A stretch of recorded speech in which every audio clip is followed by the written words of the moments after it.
উৎসবের মাধ্যমে ভালোবাসা ছড়িয়ে দেওয়ার ব্রত জার্মানির রাজধানী বার্লিনে অনুষ্ঠিত হল পথ সাংস্কৃতিক উৎসব কার্নিভাল ডেয়ার কুল ট্যুর। দিনব্যাপী এই আয়োজনে স্বাগতিক জার্মানি ছাড়াও গোটা বিশ্বের প্রায় ৫৭টি দল অংশ নেয়। পথ উৎসবে বিশ্বের নানা দেশের সাথে অংশ নেয় বাংলাদেশও। উৎসবে বাঙালি সংস্কৃতিকে তুলে ধরেন প্রবাসী বাংলাদেশিরা। বার্লিনের কালচারাল কার্নিভাল আমাদের জন্য কিছুটা অভ্যাস, কিছুটা ট্র্যাডিশন, আবার কিছুটা সামাজিক রাজনৈতিক দায়বদ্ধতা।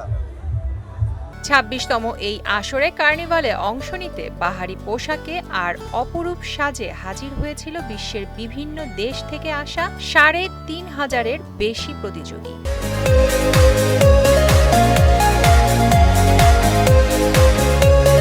সবার পরিবেশনা মুগ্ধতা ছড়িয়েছে সব বয়সের দর্শনার্থীদের মাঝে। বাংলাদেশের পক্ষ থেকে প্রতিবারের মতোই এবারও অংশগ্রহণ করেছি, ভীষণ ভালো লাগছে। আমরা বাংলাদেশের পক্ষ থেকে জার্মানিতে আমাদের বাংলাদেশকে রিপ্রেজেন্ট করেছি। প্রথমবারের কোরিওগ্রাফি বিশ্বের দরবারে বাংলা সংস্কৃতিকে ধরে রাখতে দেখাতে পেরে আমি খুব খুশি। এবার প্রথম অংশগ্রহণ করলাম, খুব ভালো লাগছে যে সব জাতির লোকজন এখানে আছে। বিশেষ করে আমরা আমাদের কালচারকে বেশ ভালোভাবে দেখাতে পেরেছি। সবাই আনন্দ করছে, সবাই এখানে চমৎকার একটা সময় কাটাচ্ছে, এটাই ছিল আমাদের উদ্দেশ্য। নান্দনিক এই পথ উৎসবে জার্মানির নানা প্রান্ত থেকে অংশ নেন প্রবাসী বাংলাদেশিরা। শত বাধা ডিঙিয়ে বাংলাদেশ এগিয়ে যাবে সামনের দিকে, পরিণত হবে স্মার্ট বাংলাদেশে, এমন প্রত্যাশা সবার। প্রিয়াঙ্কা ঘোষ, মোহনা ডিজিটাল।